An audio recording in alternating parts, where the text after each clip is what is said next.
Welcome back, MTN Giants podcast. We are previewing the Giants at the Falcons in week number 16. 3 more of these to go. Giants are 8.5-point underdogs against the 7-7 Atlanta Falcons.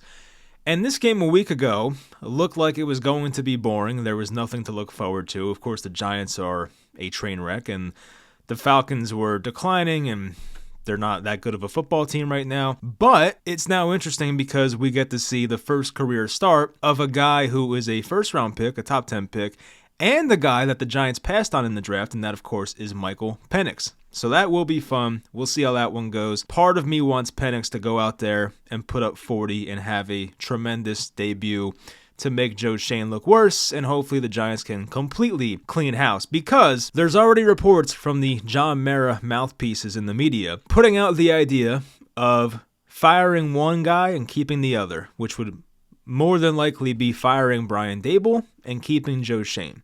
Now, obviously, the Giants have done this twice in the past.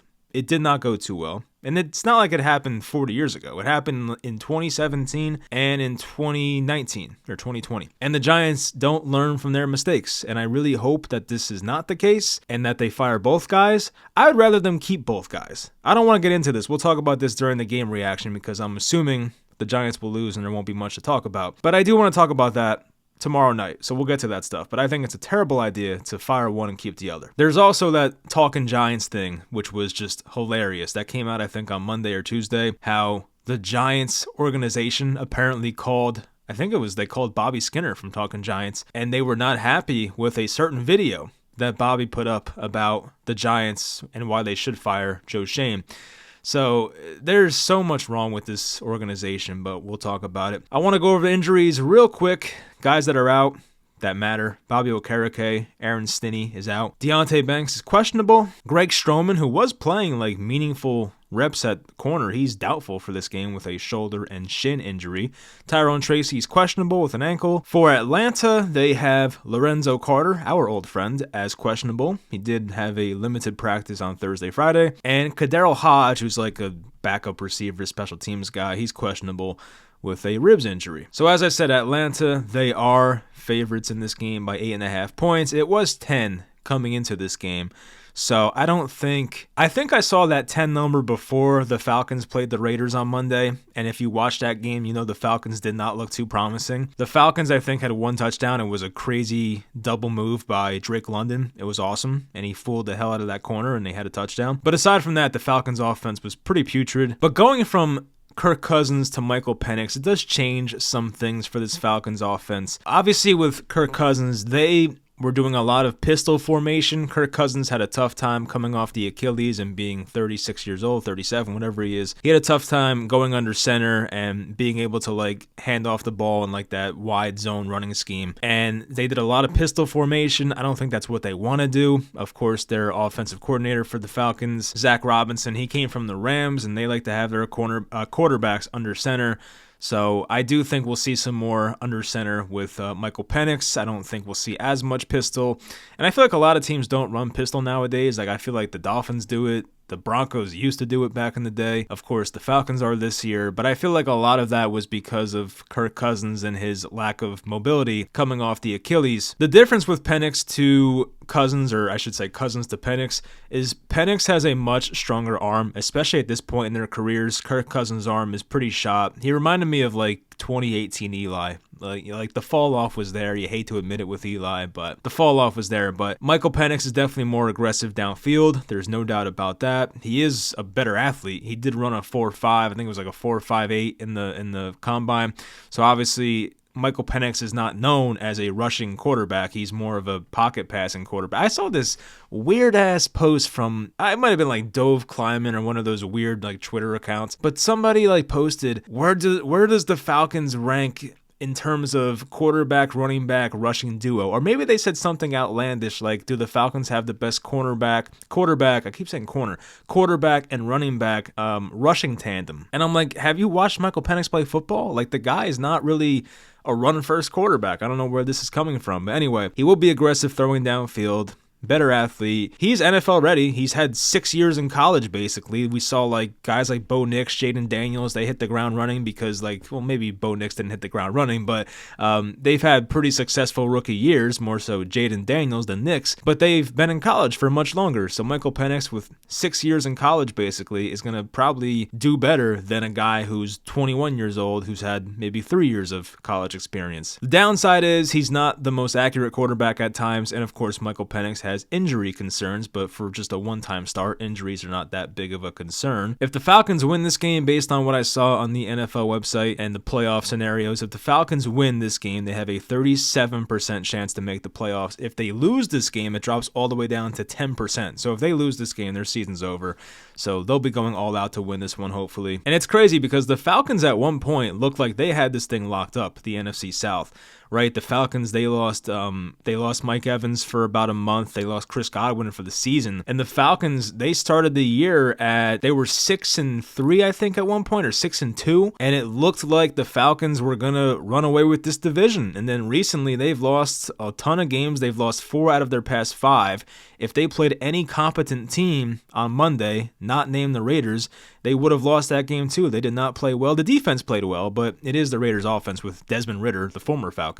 So that's why the Falcons defense probably looked good in that game. In this game, I expect the Falcons to win, hopefully. Of course, there's a little concern with a guy making his NFL debut, but as I said, with Penix, he's had so much experience. I'm not as concerned with him as I would be with like let's say a J.J. McCarthy, a guy who's younger and doesn't have as much experience. But for Penix, I feel like he'll be fine. I'll say Atlanta wins this game like 23-13. I think that's where I'll go with this one. I don't expect the Falcons offense to have a ton of points, although I hope they do. As I said, I want Penix to ball out 400 yards, 4 touchdowns, make Joe Shane look like an ass, which obviously it doesn't mean anything, right? Michael Penix can have a great debut and then suck the rest of his career. We've seen that plenty of times. Think about Will Levis last year. So those things happen, but I do want to see Penix, just for the memes and for John Mara to look at this guy as a worse GM than he already is. I want to see Michael Penix have a great outing. So 23-10 or 23-13 is my final score prediction for this game. I'll have the Falcons covering. And speaking of that, let's get into the spread picks for week number 16. So last week, and I feel like I'm rushing through this video, I'm sorry, but I'm kind of pressed for time right now. So I figured it's better to get a short video out than no video at all. So last week I went 8-7, brings me to 105, 98-5 on the year. Who screwed me over here? Anybody? I want to see if any team out there really did me dirty last week. The Panthers were sad. I thought they'd win that game. They got blown out by the Cowboys. Anyway, all right, so week number 16. We have this game going on in progress right now. Texans-Chiefs. It's 17-10 Chiefs. I don't really want to do that one because why do a spread pick on a live bet? That makes no sense. So Steelers at Ravens. It's Baltimore by 7 points today. This 4:30 Saturday game, which I don't know why they do this, but they do. The one team that seems to figure out Lamar Jackson is the Steelers defense, which is a little concerning for a big spread like this. But I think the Ravens are a much better team. I really do. I feel like if the Eagles did what they did to the Steelers last week, why couldn't the Ravens do it? The Ravens, I think, are better. Well, at least offensively they are. Of course, the Eagles have a better defense, but I know it's a touchdown, but I still feel like most people will take the Steelers because they assume that this game will be close and Lamar Jackson struggles versus the Steelers.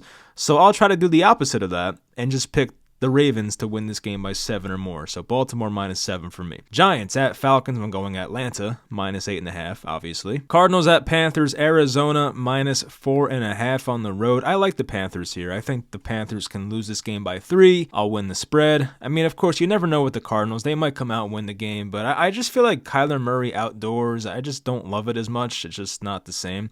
So I'll take Carolina here +4.5. Lions at Bears. It's Detroit by 6.5. I'm tired of taking the Bears. I picked the Bears the last 2 weeks. They get blown out every time. F them. I'm taking Detroit -6.5. I do have concerns about the Lions outdoors. They've only played outdoors once this year. It was in Green Bay. I forget what happened in that game. But the Lions, they do have injuries. Obviously, a lot of defenders out. They have Montgomery, the running back, out. So they are kind of falling a bit with injuries, but the Bears are just awful. So I'll just take the Lions here by 6.5. Browns at Bengals. Cincinnati by 8.5. Jeez, I saw Dorian Thompson-Robinson starting this game.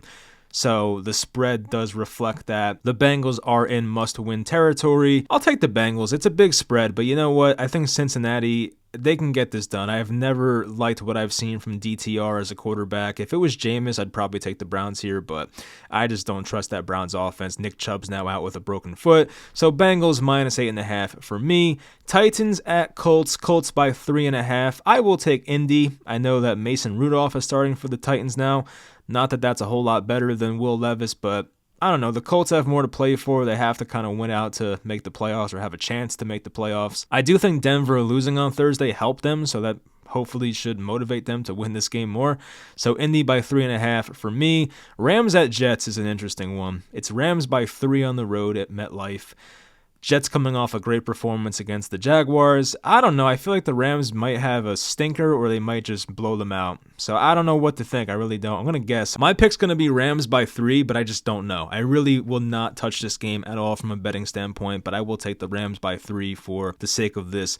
Eagles at Commanders. Eagles by 3.5. I will take the Eagles. They're rolling right now. The Commanders have not looked right. The Commanders have had some bullshit wins this year. Not to take anything away from them, but they were a 2-yard out route away from losing to the Saints last week, which would have been embarrassing to lose to that team in the current condition they're in.